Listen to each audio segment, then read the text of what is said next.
Hi guys, welcome back to the Earthly Delights podcast. Today we have a very special guest, the award-winning journalist, Rosie Dowsing, who won an award for Fathers on Edge, Our New Dads Being Failed. But before we get anywhere else, we have to start with what's the crack. So Rosie, how are we doing? Hello, firstly. I like the sound of award-winning journalist. That's true. Still sinking in. Yes, I'm good. I'm doing very well. I feel like I'm finally, after a really long time, getting to where I wanted to be. So, and that is in journalism. Being an award-winning journo. Being an award-winning journo. This 2019 was a great year for me. I finished my masters, which I really didn't want to do because I didn't want to have to spend the money, which I didn't have, and I didn't want to go further into debt, but it was worth it, and I'm now doing a job I love. Fair play. How are you? Not too bad. In England for the first time in about a year, so I've been I've had fish and chips. That was the first one I had back. Just had a full English. But like I was saying to you, I feel like a bit of a tourist. I was stood. I'm in Spanish mode still, so I was stood at the traffic lights because in Spain the traffic lights have a timer on, so you don't have to press a button for the green man. And I stood there like a loser for 5 minutes, and then some guy came up and pressed the button and just looked at me like I was an absolute moron. To be fair though, I don't press the button.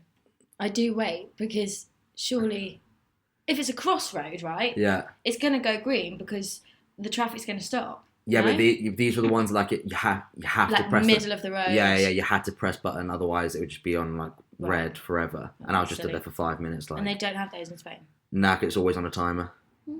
So, feel like a bit of a tourist in my own country, but it is what it is. But apart from that, feeling good, feeling very happy, and yeah, feeling positive, mate, about the new year and it's just all going well at the moment, in a good headspace. Is it nice to come home and do you find comfort in the food over here? 100%. You've always criticised English food. Being Italian, you always say that our food is bollocks and that Italians cook with so much more flavour and the British don't know good seasoning, food, good taste. That's true. And yet you come back here, you eat our fish and chips, you eat our full English, and you say suddenly that your mental health's in a better place. Listen, cool. British cuisine is fairly terrible, but they have some stellar plates, some standalones, a roast dinner, fish and chips, full English, pie and mash, bangers and mash. There's a lot of mash stuff going on here, but bangers and mash, gravy, toad in the hole, all this stuff. I mean, it's basically the same 4 ingredients used over and over again.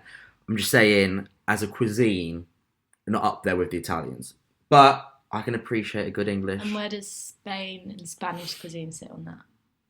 The cuisine as a whole, I'd say, is better than English, but I prefer English food. Like, judías verdes, when it's literally just green beans. That is the plate. It's just green beans with a little bit of bacon. I'm like, mate, you can't be giving this as a full-on main course. I love vegetables, though. Yeah, but, it's just too much. My favourite thing There's about no even starch or anything. It's just actual green beans. It's too much, mate. Yeah, no, but everything else in Spain is starch. Yeah, everything is carbs. Yeah, there's a lot of rice and that, but I just don't. What happens with me is I don't miss English food until I know I'm coming back to England, and then about a month before I'm coming back, the cravings start, and I'm like, I plan what I'm going to have. So that all of a sudden, I haven't thought about, for example, a double-decker in about 9 months. I've got one upstairs. Would you like it? Yeah, I have one after, if you wouldn't mind, actually. That's fine. That'd be nice. Stuff like that, do you know what I mean?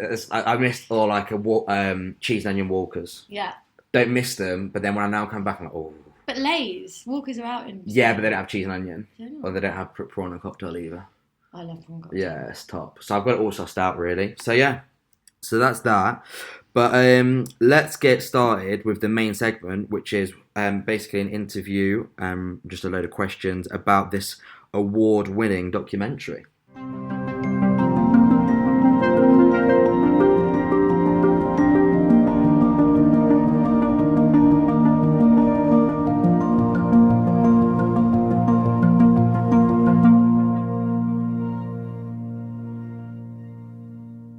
So... Okay. Feels weird, you interviewing me. I know, mate. The interviewer has become the interviewee. Yeah. Mate, this is what we do. Sure, I'm ready. This is what we do on the Earthly Delights podcast. We flip the script. I like to ask the questions. That's why I've just asked you about British food for the last 5 minutes. The questions are coming your way. The first of which is, literally the first... Well, actually, let's just start off with, for people who haven't watched the the documentary, could you just like give us kind of an overview on what it's about, why you chose that topic, and just Yeah. Well, it's a short documentary. It's just 15 minutes, and it is about loneliness among new fathers, which I'd heard really nothing about. I'm not a father. I'm not a mother even.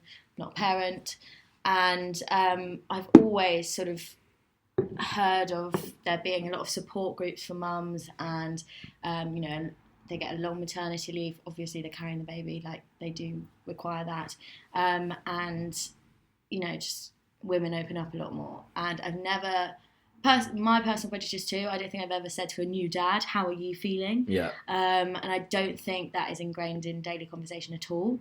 So it actually started, I hadn't even thought about it, but it started when I just went along to a debate in Parliament about loneliness among new fathers, just because I was desperate for a story and this was a public debate, so I just went along, and MPs literally debated it for about 3 hours, but in a nice way, and in the mid of Brexit and Parliament being suspended and all of that stuff, it was so rare to hear Labour MPs, there was SNP there, and it was led by Tory MPs, just talking sort of really openly, and a lot of dads, new dads as well, young dad MPs, standing up and talking about it. And so, I thought this needs a lot more exploration, see whether there's anything in place. And we started from there, spoke to a few dads, one who started International Father's Mental Health Day. He had postnatal depression and anxiety after having his first child and had no one to speak to. We spoke to a dad who started a group called Dad's House because he was alone, and those dads there are actually the sole parent. Yeah. So again, when you're just the dad, you're a single dad, you've got sole responsibility for a child. What do you do? Who do you speak to?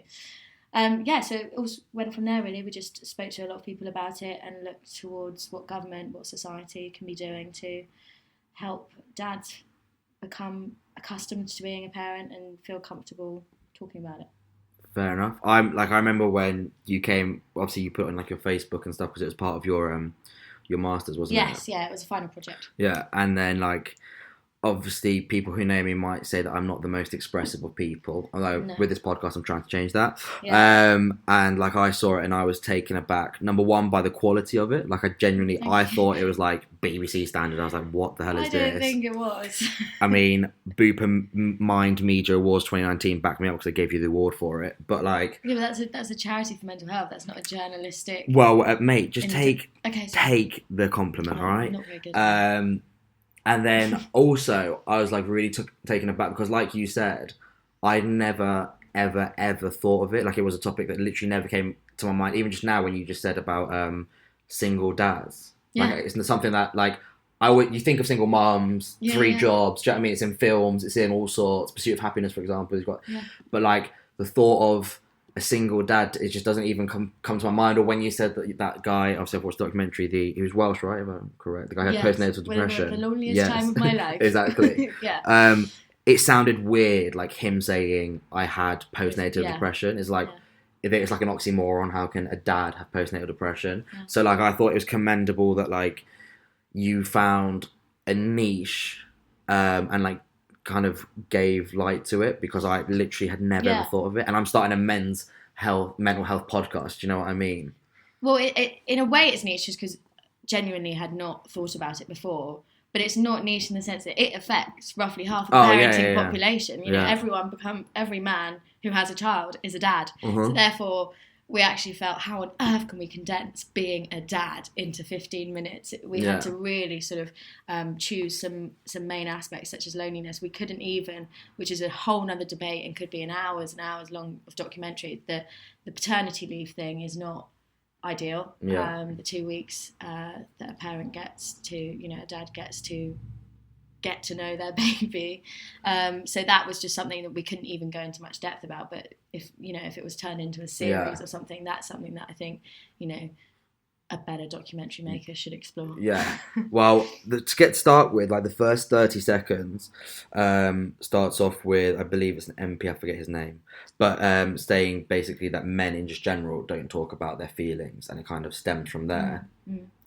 And like when I watched your documentary, my initial thing was like obviously like fathers need a space to first of all network with other fathers and express how it is to be a father, what it feels like, the responsibilities that come with that, the pressures that come with that. But my like initial thing was isn't it a problem for fathers because it's a problem for boys, it's a problem for young men. You know, you don't see 14-year-old boys open up, you don't see 18-year-old boys open up, you don't see 23-year-old men open up. So obviously that kind of goes all the way along the way to fatherhood. And I was like, to use a football term, if we kind of tackled that at grassroots level at a younger age, then it would have that butterfly effect whereby fathers would then find it normal to talk about any pressures or anything that they're feeling. So yeah. Yeah, I mean, it's what comes first, the chicken or the egg situation. Yeah. Because if a dad was to open up with their son a lot more, That's true. then that would then teach them to open up a lot more, and then do the same with their children. So it's tough. I think young boys obviously open up. They'll chat to their mum and stuff like that. But it's when they get to that adolescent age where it's not cool to, I don't know, put up a fuss to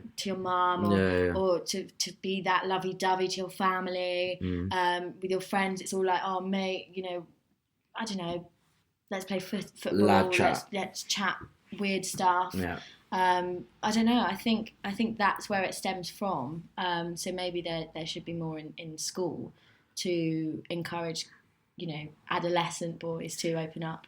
I don't know, I haven't been to school for a while, but I've just had a light bulb moment. There should be sort of like group boy opening up things in school, maybe. Like my question, which is why I have like a lot of girlfriends, as in friends that are girls. Louisa, don't get worried. But like, and I love the conversation with them because in general, this is not to say that all my conversation with girls are like this, but in general, they're deeper, they're more profound. Whereas the conversations that I have with my boy mates, they're quite, not all of them, but the majority are quite superficial.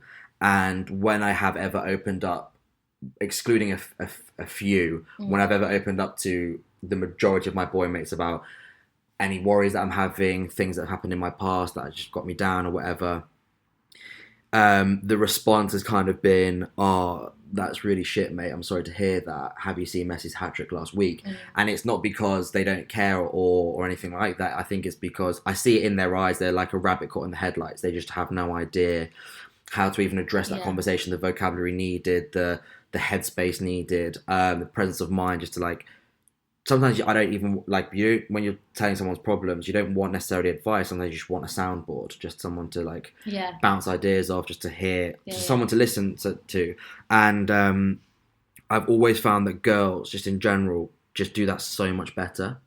And I was wondering if you, like, not on obviously anything specific, but if you have any ideas of why girls, generally speaking, are just naturally better at that, are more receptive to having those conversations, to listening, and don't get scared of the topic. It's a tough one because I genuinely can't put my finger on it. Because firstly, I feel that if you're having a conversation over WhatsApp or over text, it's hard to fully get the reception you want. So if you're WhatsApping your mate saying I've had a bad day, then it's just not going to be. Don't expect like a response, but you have him call you back and say, "Do you want to chat?" I think when you cornered someone on the phone or you've cornered them in a group, they just have to respond that way. They have to sort of give you a bit of advice. But I don't know about girls. I think we don't exactly ask. To be fair, we do actually. How are you feeling? We do ask that in our WhatsApp group. But mental health wise, in terms of as a subject, I would say I'm actually like a bloke. Right.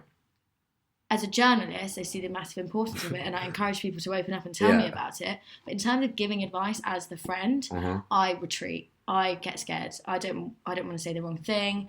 Someone's really low. I had a friend recently who was at such a low point in their lives, and all I needed to do was phone that person, and I couldn't bring myself to do it because I was scared that I wouldn't know what to say. And then when I saw them in person, like a week later, and asked them how they were, and actually spoke to them face to face. We had a little cry about it, and I was like, I'm so sorry. This was my problem. I couldn't speak to you, but here I am, and here's all the advice I've been bottling up, and here it is. And they were like, that's the best advice I've been given so far. Yeah. I was just scared, basically. Yeah. So I think it takes meeting people face to face, and I think with your mates that people shouldn't be afraid to, even if they're just at the pub and it's supposed to be a nice evening, to just bring it up and just chat in person, because it's so much better than when you're, especially if you are suffering from mental health and you're on your own in your bedroom. Yeah, it's nice to have a phone call or WhatsApp your friends, but get out and see them, because I think that's face to face is always best. It's because, see, when you were like in the documentary, like there was the father Tope, or Tope from Dope Black Father Group. Is that correct? Yeah, so it's a group called Dope Black Dads. Yeah. And it's really interesting actually. Another thing I didn't think about is they're trying to challenge black fatherhood as a stereotype. That dads are never there, especially in black community, BAME communities. Yeah. And that then, they've not done research about it, but there is that sort of stereotype, and the stereotype that, a fatherless child is much more likely to go into crime because they don't have a proper role model. Yeah. So they're trying to challenge that and say, we are here, we're black fathers that care. Yeah. We're like everyone else, every other parent, they're doting parents. So really interesting to meet them. But yeah, they connect with each other via a WhatsApp group. Yeah. And I don't think there are many men or fathers that can say, I'm part of a WhatsApp group, and whether it's changing nappies or my wife's out with the girls and I don't know what to do, the baby won't stop crying. That's so helpful, that kind of network. Yeah. Because then none of them are alone. Literally not one of them, because they're part of that group. I found it really interesting that that it was just men supporting other men with no kind of female influence in there, because like I was saying, my personal situation, if I talk to about my mental health or whatever it is, the majority of people that I will talk to that may help me have always been my female friends. And I'm lucky that I have a lot of female friends. But I think I'm not the norm when it comes to blokes. I think the majority kind of have their bloke friends and they don't have many female friends.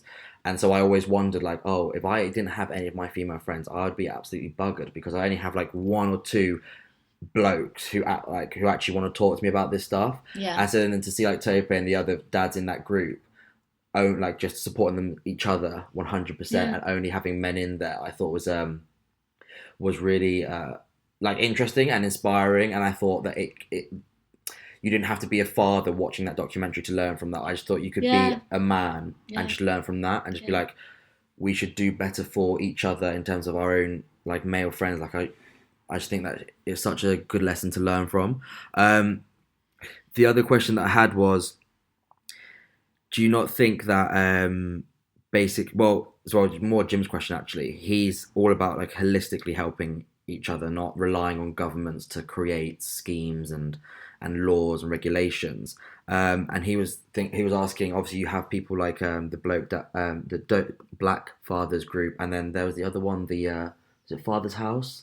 Dad's House group. And they're like little small initiatives. But he was wondering if you had any ideas after doing the documentary, if there was anything else that we ourselves could do as a society, or groups of men could do, that would make it easier for new fathers coming to terms with what they're facing. I think it will take a longer time. I think the way that policies help means that if health professionals, for example, were to include even just the language, like rather than mother and baby groups, parent and baby groups, how are you, dad, if that was a conversation that doctors had, if they tested for mental health in fathers as well as they do in mothers, which they currently don't, I think that would help in the whole health side of mental health, and the parent feeling a lot, like midwives don't really speak to the dads either. They just feel part of the whole parenting process.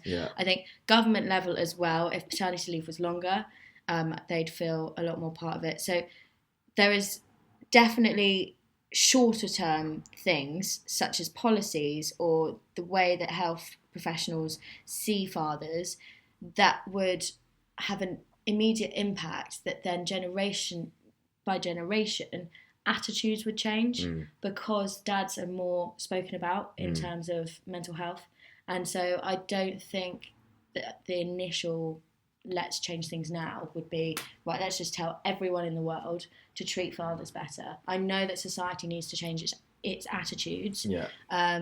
You know, men need to open up more. Men need to feel okay with saying, I need help. Yeah. But that, I think, will also be encouraged by policy.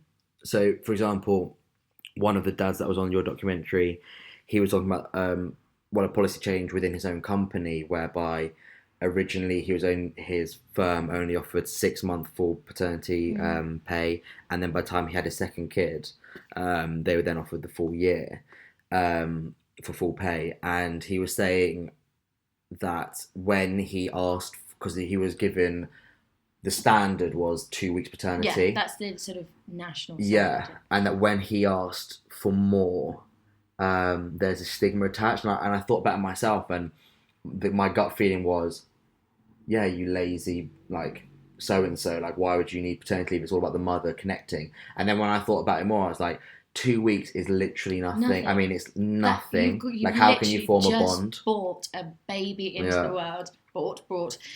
Just brought her off the street. Yeah, Angelina Jolie, just like buying them in.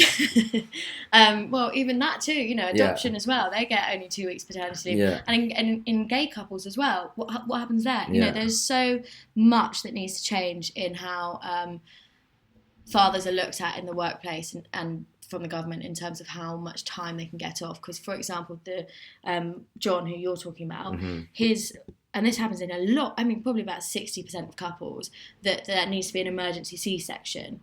Then Becky and the baby were in hospital for a week while he's on paternity leave, driving to and from the hospital, so tired. That is even dangerous as well, driving to and from the hospital. Yeah. They never give dad somewhere to stay. Yeah. Dad's...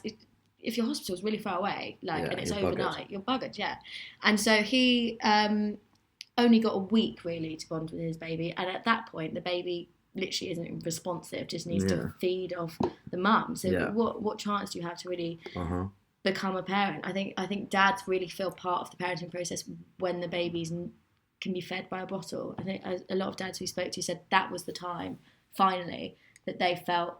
Because they had some sort of responsibility themselves. So I think 2 weeks is incredibly short.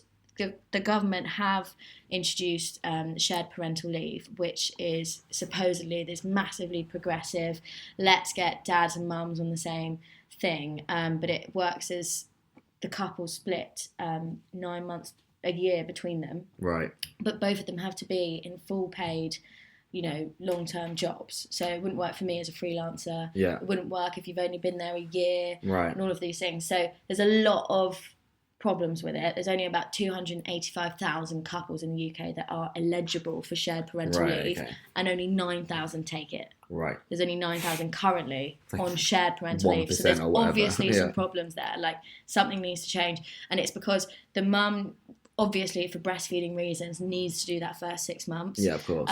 But then that might not coincide with a promotion that the dad was hoping to get, or if the dad's the breadwinner, then him taking a pay cut to go on shared parental leave really doesn't help the family out. Yeah. So there is a real problem there. I think if you look at somewhere like Finland, where the gender pay gap is pretty much zero, because dads get as much time as mums off. Right. I genuinely think that there's an argument for feminism in the paternity leave argument, because if dads take as much time as women and mums, they would probably be as equal as an asset to a company, because you know, women aren't as much of an asset if they're going to take time off all the time to go and have a baby. Yeah. So there's a real argument there. I don't know what the government can really do apart from just encourage more people on shared parental leave. The fact that this guy, the policy of his job or his place of employment changed, he was able to take shared parental leave. But those last 3 months, when Becky's gone back to work, the baby's a bit older, he was going to feel, he was saying how scared he is about how lonely he's going to feel in those 3 months. Yeah. So there's, I get to have time off and bond with my child, but what on earth am I going to do during the day? I'm going to go insane, because mums have other mums. Yeah. No other dads are on paternity leave at that point. Like, he's just, is going to spend his days, and it's winter at that point. He's going to spend he's on it now actually. He's going to spend his days in the dark. Yeah. Can't go out for walks. It's raining, snowing. So that kind of, it ties in nicely with the dad's group or dad's home or Dad's house. Dad's house. Sorry, bad with names, but they kind of noticed not gap in the market, but that need for dads to support other dads and to be able to spend time with their kids, but with other dads, like the mums groups that you see in every town, city, whatever. Yeah, there's mums groups everywhere. And I thought that was quite. It sounds stupid to say, but innovative. That sounds ridiculous, but like I thought it was quite innovative because it was almost like, you know, the lads group that goes to watch the football together, but all of a sudden now they're dads and they have a kid with them. Yeah. Like, could you just explain more about that in the documentary, like what you did in the documentary? Yeah, so I met up with Billy, who runs Dad's house, a few times before doing the documentary, just to see what he's about. He's a very interesting bloke, but he's brought up his 2 kids on his own his whole life. So, and I don't actually know the reasons why. I don't know if he was a widow or something, but he was super alone.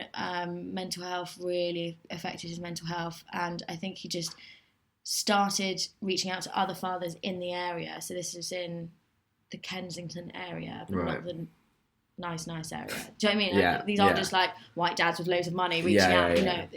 And part of the charity which he founded, Dad's House, so they do breakfast every Saturday, and that's when so none of the dads are with the mum in this case. I think maybe a few of them are. All dads are welcome, but a lot of them are single dads, the sole parent, and some of them are the kind of dads that just see their kids on the weekends, right? And maybe they haven't been encouraged to be good parents because they don't live with the child. So when they get them for the weekend, they're like, oh my gosh, what do I do with them? You know, I'm not the main parent. You know, so this is a safe place for all dads to just bring along their kids. They all eat breakfast, they play games, and it's really lovely. But the charity Dad's House also does other things. Like he drives around a food bank basically, right? And he gets cheap furniture for dads that have nowhere really nice for their kids to come and stay, you know, that don't have much money. And so that's really important. Is like, if you've got a nice house that feels comfortable,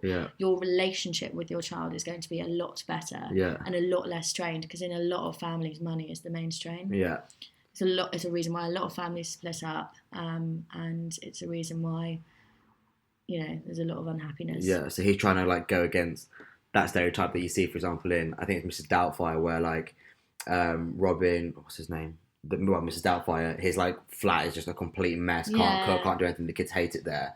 But then they go to the mum's house, and it's this lovely mansion that's all well put together, which is the family home in inverted commas. Yeah, I think it's really important, especially when men are supposed to be the breadwinners, and they're constantly under pressure to feel like they have to provide. And if they don't even have somewhere at the weekend where their children can come and stay, that they enjoy coming to stay to, that's a real issue. And again, no one really speaks about that. So Dad's House is great. That kind of, I was thinking when I was watching that, I was just kind of reflecting on my own relationship with my dad and how that would impact me being a father. And my dad never had the chat with me, so to speak, but just more of how he acted, how he was, and obviously you get those impressions from your parents.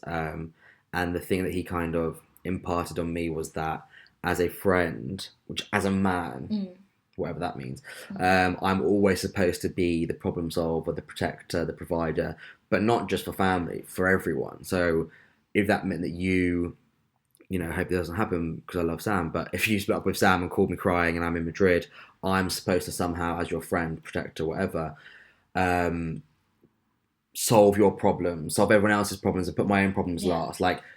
Don't tell anyone else about your problems because that's inconsequential. That's what your dad basically instilled in you. Instilled in me that's what a man does, right? A man takes on the problems of the world, basically. Oh. And your dad is the reason we're doing this podcast. Exactly. And I thought, okay, well that's, I mean, in some ways I like that because I think that if everyone kind of felt that way to some extent, the world would be a better place. If everyone wanted to help everyone, then it'd be cool. But there's a bit too much pressure there. I'm not Superman. But pressure. By the way, I wouldn't expect you to fly over to Madrid if I was going through it. But luckily, I have a girl network. But yeah, obviously I'd be the last person you probably call. But the point it being that I thought Well, if that's how I feel now, and I mean, we're talking about just friends and that's it. How am I going to feel when I actually have a kid, when I actually have like a wife, and it's a direct responsibility? Because now, so if you're like, I'm one of your good friends, but you have a lot of other good friends. You have a boyfriend, you have a family of your own who can help you. Yeah. You're not my direct responsibility. But when I have like a kid of my own and a wife who's supposed to be my responsibility, so to speak, I was like, that feeling that I have now at 23 will only be amplified like tenfold. And I mean, like, I really hope my documentary hasn't made you more anxious. No, but your mental health about being a dad worse, because I was just trying to expose the issue. It was funny that I never thought about that, and it kind of made me a bit more have an introspective moment of like, Christ, I can't feel this way when I become a dad. Like I should, not now, but like say like when I get married and we start planning for a kid or whatever, whenever that may be, like start to have something in place whereby you have these dads who share responsibility, or at least share the conversation of, and it's fun what does it being mean? a parent. Yeah. Well, supposedly, I don't know. Yeah. But, it'd be fun to meet up with the mates. Yeah. And we'll bring. I mean, I've been in the pub once, and there's just been all these dads come in with their babies and buggies, just come in for a pint, and the mums obviously think they've taken their babies somewhere else, but they all come into the pub. But that's fine. Like they're just being dads together. I think. There's no need to worry, Seb. No. I know what you mean. Yeah. There's a lot on a man's shoulder, and it seems to be the attitude that they just put up with it. And I think the reason for so long that there's been, men and women have fundamentally seen themselves as different people. Yeah. Okay. But if you think about it, biologically, yes, we're very different downstairs. Yeah. But our brains are the same. Yeah. And we have the same feelings. Yeah. So the fact that girls and women are nurtured, they're always like, how are you? How are you feeling? Let's all love each other, because women get hurt when women are bitchy, and they are, and we're very in touch with our feelings. The exact same thing happens in a man's or boy's head, but it just doesn't come out in the same way. But there's nothing that's different biologically between the two brains. I'm not a psychologist or anything, but I'm just saying I don't think there's anything different. So therefore, the same nurture that we give to girls and women growing up, trying to instill them with confidence, and all this strong independent women is great at the moment. Feminism is great, but there just seems to be a crisis, an absolute crisis in men. Well, it's like, was it 50% or like under 50s? It's the biggest killer of men is suicide, isn't it? Yeah. And that's a lot, like you said in the documentary, a lot of those will be fathers. In fact, my school, in my final year at secondary school, I knew of 2 friends whose dads committed suicide. Yeah, exactly same. 2 people, exactly the same. Yeah. And it's like they seemingly lived this lovely life, big sort of house, dog, few kids, nice cars, but maybe they got, I don't know the ins and outs, but I think one of them got made redundant at work, and it was this massive stress. Of how am I going to be the provider for my family. And it's like they've reached this crisis because they can't open up. And that is the real issue. And I do think that just helping dads, I know you say that grassroots, helping boys open up and helping teens open up. Yeah, that's a great idea. But if it starts with the dad, this is my idea, right? Yeah. Start with the dad, then that means the son, the kid, is going to open up loads. So then, next generation, it's all cushy, everything's going. But if the dad feels very much more included in the parenting process and feeling like it's a 50-50 street when it comes to parenting, not the statistic which currently stands, which is 69% of fathers feel like a spare part, which is ridiculous, but understandable. You would reach a point. I just thought we could shut that out. Yeah, we could shut that out. You would reach a point where I think there'd probably be less separations, less estranged fathers. The dad that goes a bit AWOL, gets midlife crisis, maybe cheating, maybe feeling like they lack that. What's the word? What is that word? Satisfaction in life, in their family life and home life. So seek it elsewhere. That might be me simplifying a lot of reasons why marriages break down, but that could really change things. It could also reduce crime if young people had a better role model. Like young men. It might reduce the treatment of women, of men, because they might have been fatherless. They've not seen how a man should treat a woman. Because so it could end domestic abuse.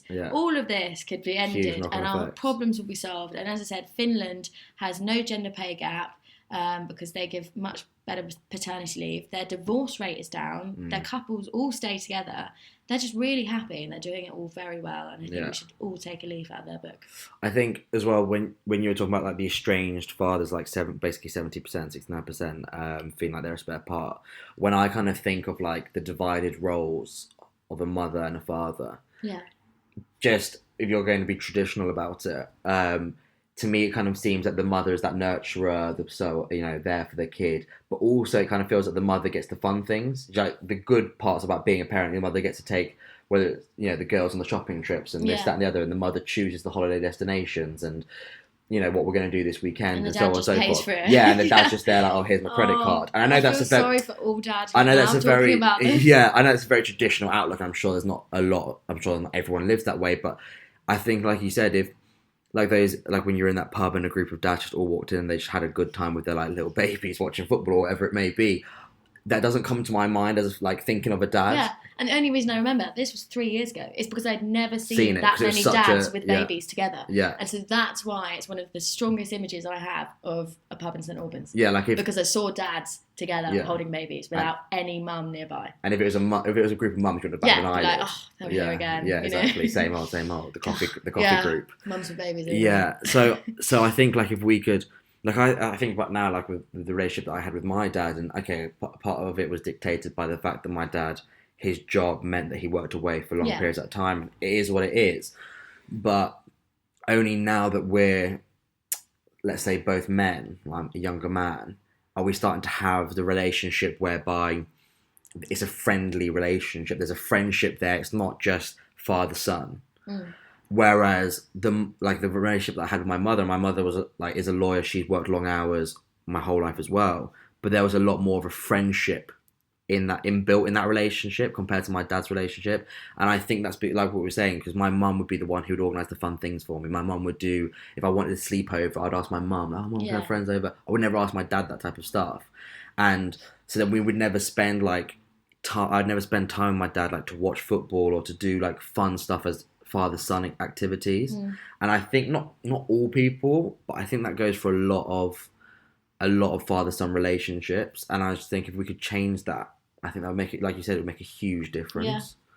Yeah. I think the relationship, I think asking them, I mean, have you ever, and this is something that, I mean, this is another thing why I made the documentary. I probably should now that I'm this, award winner for Mind charity. I've still never asked my dad about his own mental health, which is awful. Yeah. But I really struggle to open up around my family and my friends. So, and especially my dad, because, I didn't grow up with him in the house. Yeah. So you always talk about your dad and, what he instilled in you. And now it's almost like you come out this other side as being like, no, Dad, I don't want to be the man that takes everything on my shoulders and bottles it all up, because I'm doing a podcast now and I want to talk about it. Yeah. So since that sort of shift in your own mindset, have you sat him down and said, let's have a chat?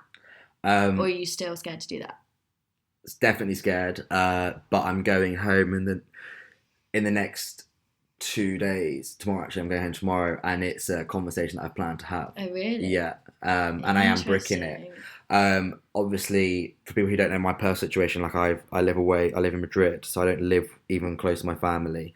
And I think that when I went through all of my personal shit, there was definitely a part, if I went to a psychiatrist 100%, there's definitely a part of me that escaped to Madrid. Like I saw myself the dream of, I did Spanish at uni and I want to perfect my Spanish, and that is true, and I love Madrid, and that because when we were in Erasmus I loved Madrid, so there's that part of it is true, yes, and I wanted to move to Madrid for those reasons, but I went there with such haste because of the shit that happened at home, and I was like, I just can't, not only can I not be in Lincoln, I can't be in England, like I just need to fucking get away from this place. And so what that means is I've kind of built myself my own little world, and it's protected myself, but it means that I haven't had those conversations because they're not the conversations you have over the phone. Very true. And because of that, I In the last 2 years I've been back to England twice, and that's been for Christmas and for my nan's funeral. So I only come back when duty calls. I mean, I do not come back for like fun, um, and so it means that I've delayed that conversation massively. And I look back on it now, and I'm not a psychiatrist, but I am absolutely certain that my dad has gone through depression Oh yeah, well, alone because obviously the divorce and so on and so forth. And he grew up in a very traditional, like we're Sicilians, so that mafia mentality, and people joke and it is what it is, but that is serious. And my dad grew up. He used to tell me that when his dad called his name, literally he would piss his pants from fear because his dad was that much of a fucking mafia. disciplinarian. Do you know what I mean? Yeah. And there wasn't any sort of opening up. And my dad, I mean, I didn't used to piss my pants when my dad called me, but when I was growing up, I would say the main thing that I had with my dad was my dad's the disciplinarian, and you respect your father, and that's that. And now that we're, like I said, we're almost peers, and it's no longer father son so much, I think I'm ready to have that conversation. But you should. Yes, I think it's great you're going to have this conversation, and the fact that you think that your dad's probably suffered. I mean, he sounds like to me, if he's a guy that's bossed everything up, he's just gone through a divorce. Like he is suffering. Oh, 100%. And I don't think you should only now. I think you've got a duty now. Yeah. To not just be coming back for duty. Yeah. To want to come back, to want to form that relationship with him. Yeah. No, you're 100% right. Because here you are preaching, and no. You can't wait to have your own child, but you are very anxious for how it's going to be. I think you need to sort out your own relationship first. With that. Oh, 100%. Like, listen, it's not all rosy back in the Syracuse household. That much is clear to anyone who knows me. But yeah, like I definitely need to have that conversation, not just with my dad and my mother as well. But it's taken all of this shit to happen, and it's taken me becoming a peer in his eyes. Because before, like I said, it was just a thing of like father son. Do you know what I mean? Get the good grades, do this, do that, and that was all it. It wasn't that the relationship was hollow, but that's just what the relationship was. It was a relationship built on respect rather than like love. And that sounds weird. It's not like I didn't love my dad or my dad didn't love me, but there wasn't that like nurturing side. Let's put it that way. Like when I was younger, this is gonna paint like my dad's a brilliant dad and he's done everything he can for the family. But it's just you are what you are, and I think nurture is a huge part of who you become personally. And like my dad, when I was younger, my dad would tell me and my sister, like we would fall over and we'd graze our knee. Obviously, as a 4-year-old, you're gonna cry. It just is what it is. My dad would like tell me like, stop crying. Tears don't help anybody. Like it's not helping. It's not making the pain any worse. So when you have that inbuilt in you, it then gets to the point of, okay, I'm not going to cry now for my grazed knee. Oh, now I'm not going to cry when my nan died. Oh, and I went like from when my nan died when I was 13 to when my parents got divorced when I was 21. That's 7 years. I didn't cry a tear. And that's not to say that I had the perfect like life. God, I wish I had the perfect life through then. I had a good life, but there were definitely moments where I felt like I needed to cry or I could have cried. But it was like I was like a robot. I didn't have tears. Nothing came. And then... How did you feel when you first cried again after so many years? Did you feel a relief? I felt a relief, but I also felt like such an idiot because I had the thing of in my head of like, why are you crying? Tears don't help. And then I've since realised that sometimes you just need to. Like I used to talk to like... So we're talking about girlfriends. I used to talk to two of my ex-housemates from uni, Ella McCallum and Mira Stanley, if they're listening. A big shout out. But so we were talking about this, about how I never cry. And they would tell me, which to some extent I still can't get my head round, but they would tell me that if they hadn't cried in like a couple of months, because like they've just had a good time, do you know what I mean? Like it's just been a good 3 months. They would watch a sad film like Marley and Me or something to make them cry. And it's something that I couldn't get my head round. And then Louisa, she had like a bit of a wobble a couple of weeks ago. And she was like, started crying, and I was like, oh, fuck, like, what do I do here? And I was like, what are you crying about? Like, can I help the situation? I was like, what's up, blah, blah. And she was like, nothing in particular, I'm just like upset, like I'm just crying. And she was like, have you never had that? And I was like, no. To be fair, there are sometimes those days, though. Yeah. And I do, just listening to you there, I feel like, earlier you asked me that question, what's different between girls and guys, like chatting to each other? I think it's the tears. Yeah. Because crying... let something out and it shows your vulnerability to which naturally any human will respond to. Yeah. If you see someone crying, you don't just change the subject like your mate did, talk about Messi's goal. If someone cries to you, you will sit there and chat to them until they stop crying, and then check they're okay, maybe give a bit of advice, and then when they start to laugh, when they have that first glint of laughter, you think, That's great, fine. let's change the subject, because you don't want them to cry again. Yeah. That is how I think that girls who are much more willing to cry connect. And there's obviously other reasons that they connect, but having a good cry to your friend, your sister, your mum, into their bosom, actually helps so much. I definitely think it's key. I remember talking to my mum. Or to your pillow. I like crying into my pillow. I think it's key. Like I don't cry regularly now, but I definitely am more partial to a little tear. And I remember like when I spoke to my mum like a couple of years after my Italian nan died, and she was like the matriarch of the family. She kept the whole family together. And it was like my dad's last parent. Like his dad had already passed away. And my mum said she'd been with my dad for like 25 years or something, and she said she'd never seen my dad cry ever, like once, never once. And I asked like, oh, what about like when Nonna, like my Italian nan, like what about when she died? She was like, no. And that's not to say that my dad did. Maybe he did, maybe he went to a bathroom somewhere, but what it showed to me was that he felt as the father, and he's the only brother, he's the only man, and so he was the only living man left in the family with the rest of the sisters. And I think what that showed is that he felt that as a man, as a father, as a brother to his sisters, that he couldn't show any sort of vulnerability. So whether he cried or not, I don't know. And maybe that's a question I need to ask him. Probably I do. But it took me back. And when I was 15 when I asked those questions, what that meant to me. Because I admire my dad. And so what that meant to me was, to be a man, you don't cry. No matter what the circumstances are, you just don't cry. And if you do cry, go do it in the shower with the shower on. No one knows. If your face is wet anyway, so who cares? I can't work out whether your relationship with your father is a microcosm for how men don't talk in society, or is just a really extreme version. Like, I'm not sure many men get taught from a young age to go and cry in the shower. I don't know. I think but the thing is, like, when you were talking about your crying, this is just a question. Would you say that you've seen the majority of your friends, like girlfriends, cry? Oh yeah, all of them. Yeah, right. Okay, so absolutely every single. Right, so you've seen every single one of your girlfriends cry. Yeah. Okay, I haven't seen one of my friends cry, like boyfriends. Not one of my mates. I've not seen, and I'm sure they have cried. Of course they have. I don't think all of my mates are like me and robots. We've sussed it out. I think it is the answer. But that's what I'm saying, and I think, me included, by the way, if one of my mates cried in front of me, or I cried in front of one of my mates, we would be in such shock. You would just be like, what the fuck? Do we? Because I even get that when my friends, if a friend like starts crying, my immediate reaction is to be like, oh, like hug them and stuff. But I really I'm the kind of person that like from afar just wants to tap them and be on the like, shoulder. Are you okay? Yeah. But that is just, I think, as I said, getting a bit teary, even just a little watery eye, just shows your vulnerability, and I often find it shows proof that what you are talking about really matters to you.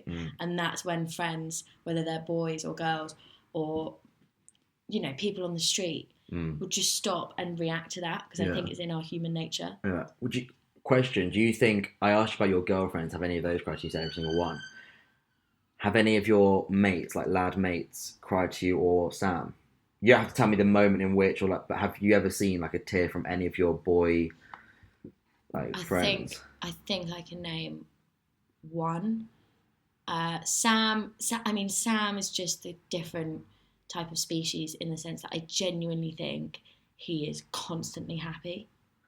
I genuinely he has a believe, cushy life. Apart from being a Spurs fan, he definitely has a cushy life. He just has had no hardship, and luckily nothing to affect his own mental health, or he's just happy all the time. I think I've seen him get a little bit teary once. Right. But in the 5 years we've been together, there's never been any reason. Not that saying you need a reason to cry. Yeah, but for him to cry. And he's, if he's had a bad day and his phone's been stolen or something, he just sees that as silly. Whereas I would come home and cry if my phone was stolen. Yeah. Not because it's a material item that I really want, at least I'm safe, but more because I get so upset with myself for being silly with my things and being reckless and losing things. Yeah. It's about myself that I cry. It's not because I really like my phone. Yeah, whatever it is. You know, so I think there's just differences there. But I think when you saw your friend cry, what was your like initial reaction? Like this boyfriend, like male friend who cried, like what was confusion? Like what is happening here, right? Yeah. But like a real motivation to help. And just to help and give him some sort of like I don't want you to like out him or something like this is I mean, but was he? I'm interested. Was he surrounded by like? Was it you and like another girl or a few girls? Was it just you, or were there like his lad mates there as well? Because I'm interested to know if he felt comfortable to do it like with his lab mates there, or was it because you were there and he's like, oh, it's Rosie and no, whoever? I don't think it was he was crying because he was letting it out and confiding in us. I think something had really badly happened that he just, it was really reaction he didn't want. So it wasn't like tears flooding down and opening up. It was like watery-eyed, red face. Yeah. I think I took him aside and said, let's just chat about it, because he didn't want everyone to see him crying. Yeah. There's a difference between just letting it all out and just it absolutely having to happen type thing. So, yeah, it's... And to link it back to like fathers, we've kind of both noticed in this podcast anyway that like men in general, boys, whatever, don't cry. You're from a young age, you're taught not to cry. Do you know what I mean? It's just whether you have a dad like mine who will literally tell you don't cry, or it's just you just know as a boy not, because also when you get like when you cry as like a young boy, like 4-year-old, however old it is, you get called a sissy, a girl, a pussy, whatever. Those negative girly connotations. So whether you have a dad like mine who will upfront tell you not to, or whatever the case may be, as a lad growing up, you understand that crying is a girly thing in inverted commas to do. So do you think like did you talk about, or did the fathers tell you that they had ever cried? Or because I think if maybe like if I saw my dad cry in front of me, I think I would it would show me that men can cry.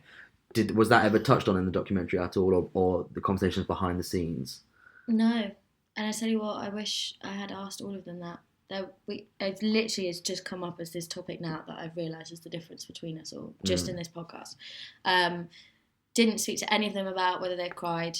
As I said, I just don't think it's a natural reaction for many men. So, you know, when a lot of them are talking about their hardest times, for John it was being back at work after just 2 weeks and knowing that his wife and baby are at home, and he's worried about them all the time. But he's in a busy job. He doesn't have time to sit there and cry. I think that's the problem. Men don't have the space to cry. We see it as a selfish act. Like you're being self-indulgent for crying. So I don't know. Rather than a necessity. None of the dads I spoke to, we didn't bring up crying as a topic. It was just the immediate loneliness or lack of support they have. And well, do you have anything else you want to add that we haven't like touched on? I'm trying to think. I think we've touched on most things. Well, if you speak to your dad about his mental health, I'll pledge to speak to mine. Okay. About his. Should I get a just do a follow up in a year's time. Like get a wiretap on me and just record the conversation? But I really wanted to have that conversation with Dad in my documentary. With your dad? As part of it, yeah. With your dad? Yeah. But then there was just so much to include in the documentary, and my dad and mine's relationship and family history with, you know, divorce and whatever else. The growing up would probably lead to a whole hours-long feature film. A 3-hour documentary, Netflix series. Yeah, but, you know, part of me thinks maybe our family wouldn't have split up if Dad had felt more involved in the parenting of us. I don't know. Yeah. Not blaming my mum at all. He cheated. Absolutely not blaming my mum. She's amazing. Love you, Mum. But I don't know, maybe if Mum was a powerful woman. She was doing an amazing job. She was earning a bit more than him. She was pregnant with her second baby, which was me, the miracle. And he probably just was lost. Yeah. You know, she's running the house, running her job. She's an absolute boss. He's earning less. Probably hadn't had much role in the parenting of my sister, because my mum is a bit of a control freak. Yeah. And probably felt like a spare part, like 69% of every other dad in the country. That's a big percentage, isn't it? He didn't need to cheat or leave. But we're good now, Dad. I love you. But that was a shit time. Well, I pledge that I will definitely be talking to my dad in the next few days. So that'll be an interesting conversation. And I think we have an Earthly Delights first, which is basically all men should cry. Any blokes listen to this, get your dad to cry. Just, I don't know, kick him in the nuts or something. Just do something. I think we've sussed the key difference between men and women friendship groups and why they don't chat to each other. Yeah. Because I'm sorry, if you started crying with your mates at a pub, they have to chat to you about it. Oh, and if they don't, then just sack them off. You should just do it next time. As like beta next test. time you go for a pint, just test them. If they don't respond and they start talking about football instead, they're not your mates. Yeah, they're not your mates. Well, you've heard it here first from the award-winning journalist, Rosie Dowsing. Just stop calling me that. You will see her on your screens, the new Fiona Bruce, watch out.